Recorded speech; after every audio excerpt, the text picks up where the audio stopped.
सूचना केवल हमारे विचार हैं, वित्तीय सलाह नहीं। निर्णय लेने से पहले खुद शोध करें। किसी भी लाभ या हानि के लिए हम उत्तरदायी नहीं हैं। आज हम देख रहे हैं ईट पैरी इंडिया लिमिटेड के 2025-26 Q1 की standalone financial performance. Starting with the sales, पिछले क्वार्टर से सेल्स में -6.5% का डिक्रीज हुआ है, मगर कंपनी ने पिछले साल के मुकाबले 1% का सेल्स इंक्रीज रिपोर्ट किया। Expenses 9% quarter on quarter increase हो गए हैं, जो साल भर के -1.5% के डिक्लाइन के साथ अलाइन करता है। क्वार्टरली सेल्स के कंपैरिजन में एक्सपेंसेस इंक्रीज होना दिखाता है कंपनी ने एक्सपेंसेस मैनेज करने के लिए स्ट्रगल किया। हालांकि कंपनी ने एनुअली अच्छा परफॉर्म किया। ऑपरेटिंग प्रॉफिट, जो पिछले साल के कंपैरिजन में 38% अप हुआ है, quarter on quarter around -135% decrease हुआ है। Operating profit margin OPM annual basis पे 2.5% से इंक्रीज हुआ है और पिछले क्वार्टर के कंपैरिजन में -15% से डिक्रीज हुआ है। एक्सेप्शनल आइटम्स को ऐड करके अदर इनकम पिछले क्वार्टर के कंपैरिजन में 121% बढ़ गई, बावजूद इसकी ईयरली ग्रोथ 109% हुई है। इंटरेस्ट एक्सपेंसेस पिछले क्वार्टर से 15.5% अप हुआ, लेकिन ईयर ओवर ईयर इंक्रीज 13.5% हुआ है। डिप्रिशिएशन कॉस्ट्स में क्वार्टरली -1% का डिक्लाइन देखने को मिला और ईयरली बेसिस पे 8% का इंक्रीज देखा गया। प्रॉफिट बिफोर टैक्स एनुअली 40.5% बढ़ा, लेकिन प्रोसीडिंग क्वार्टर से 72% बढ़ा है। इस साल कंपनी ने -12% टैक्स पे किया और क्वार्टरली कंपनी ने -47.5% टैक्स पे किया है।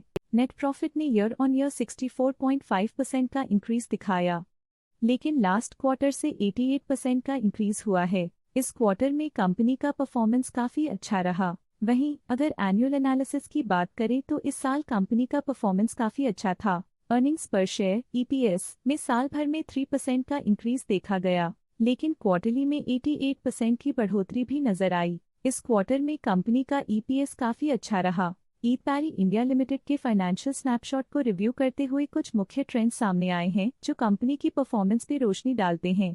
जून 2022 से जून 2025 तक ईट पैरी इंडिया लिमिटेड की फाइनेंशियल जर्नी में सबसे पहले बात करते हैं सेल्स की। इस साल सेल्स में 9% की वृद्धि हुई है और पिछले 4 सालों में 13% की वृद्धि हुई है, जो एक निरंतर अपवर्ड ट्रेंड को दर्शाता है। पिछले साल की गिरावट के बाद इस साल सेल्स फिर से बढ़ना शुरू हुई है, जो सफल रिकवरी स्ट्रैटेजी को दर्शाता है। अब बात करते हैं एक्सपेंसेस की। इस साल एक्सपेंसेस 5% बढ़े हैं और 4 सालों में 14% का इजाफा हुआ है। इस साल सेल्स और एक्सपेंसेस एक साथ बढ़ रहे हैं, जो बैलेंस्ड ऑपरेशनल अप्रोच को दर्शाता है। इस साल ऑपरेटिंग प्रॉफिट में 111% की बढ़ोतरी हुई और पिछले 4 सालों में -3.5% की गिरावट हुई है। पिछले साल की गिरावट के बाद इस साल ऑपरेटिंग प्रॉफिट में सुधार हुआ है, जो ऑपरेशंस में सफल पलटाव को दर्शाता है। कठिन दौर से गुजरते हुए नेट प्रॉफिट में इस साल -375% की गिरावट आई है, जो पिछले 4 सालों में -162% की गिरावट के साथ चुनौती पेश करता है।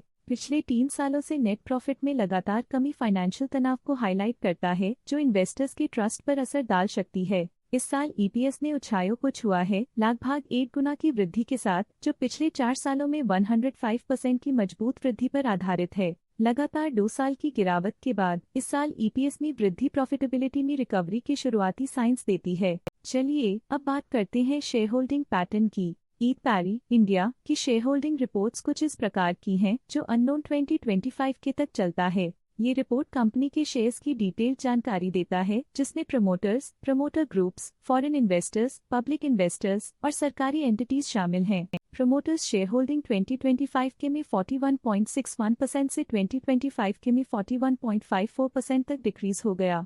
ये डिक्रीज दिखाता है कि इस टाइम पीरियड में कंपनी पे प्रमोटर्स का कंट्रोल कमजोर हुआ है।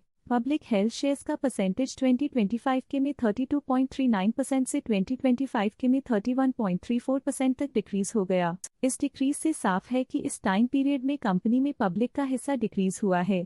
जब कंपनी के शेयर्स का अधिकतम हिस्सा प्रमोटर्स, FII, DII या गवर्नमेंट के पास होता है, तब ये माना जाता है कि कंपनी मजबूत हाथों में है, जो स्थिरता और मजबूत समर्थन को दर्शाता है और इस मार्केट की स्थिरता बनी रहती है। DII डोमेस्टिक इंस्टीट्यूशनल इन्वेस्टर्स ने अपना शेयर होल्डिंग 2025 में 13.83% से 2025 में 14.46% तक इंक्रीज किया। ये बताता है कि डोमेस्टिक इंस्टीट्यूशंस ने कंपनी में अपना इंटरेस्ट 0.63% तक इंक्रीज किया है। FII, फॉरेन इंस्टीट्यूशनल इन्वेस्टर्स ने अपना शेयर होल्डिंग 2025 में 12.17% से 2025 में 12.66% तक इंक्रीज किया। ये बताता है कि फॉरेन इंस्टीट्यूशंस ने कंपनी में अपना इंटरेस्ट 0.49% तक इंक्रीज किया है। ये था कंपनी का करंट शेयर होल्डिंग पैटर्न। आज के लिए फाइनेंशियल सेक्टर में इतना ही। देखने के लिए धन्यवाद। स्टॉक लेटेस्ट न्यूज अपडेट के लिए चैनल को सब्सक्राइब करें और वीडियो को लाइक एंड शेयर करें।